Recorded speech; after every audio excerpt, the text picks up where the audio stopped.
There was once a little girl named Aisha who lived in a quiet town filled with noise but lacking warmth. She used to be the brightest child in her entire neighborhood, always smiling, always laughing, always bringing a little spark wherever she went.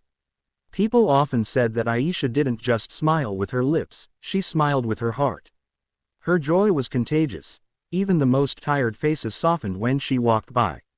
But life, as it often does, changed everything one unexpected afternoon. Aisha had lost her father in a sudden accident. One day he was holding her hand, promising to bring her the biggest ice cream in town, and the next day, he was gone, just like a candle blown out by a ruthless wind. That day, something else was lost too. Aisha's smile disappeared, quietly, without anyone noticing at first. Her laughter became a memory. Her eyes, once full of dreams, now reflected only silence. She stopped playing, she stopped drawing, she stopped humming her favorite tune. It felt as if her world had turned gray. Her mother tried everything to bring her back to life, but grief is not a door that can be forced open. Aisha built walls around her heart, believing that smiling again would betray her father's memory. So she locked her joy away. Months passed, seasons changed, but Aisha remained the same, silent, distant, fading. One morning, on her way to school, she crossed paths with an old man sitting near the roadside. He sold small wooden toys, carefully carved with wrinkled hands. His clothes were worn, his stall was empty, and yet he wore the warmest smile she had seen in a long time. He greeted her gently, "Good morning, little one." Aisha nodded but said nothing. The next day, he greeted her again. And the next, day after day, he smiled at her with the same kindness, even when she didn't respond.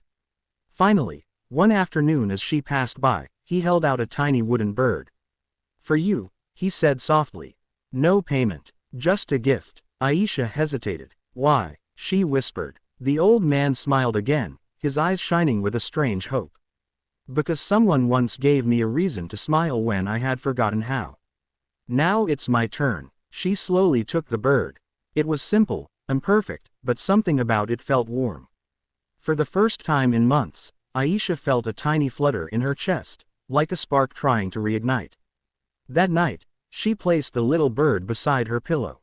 As the moonlight fell on its wooden wings, Aisha whispered to herself, maybe it's okay to smile again." The following week, she started noticing details she had been blind to.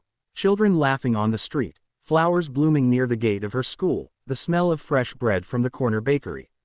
Life still carried small moments of beauty, she had just stopped seeing them. Slowly, Aisha began to draw again. Her mother saw colors returning to her sketchbook, soft hues of blue and yellow, forming shapes of birds, clouds, and sunlight. Aisha didn't smile yet, but her silence had softened. One afternoon, she saw the old man coughing heavily at his stall. His hands were trembling, and no customers had come to buy anything. Aisha walked toward him, carrying her small savings. "I want to buy this," she said, pointing to a little wooden horse.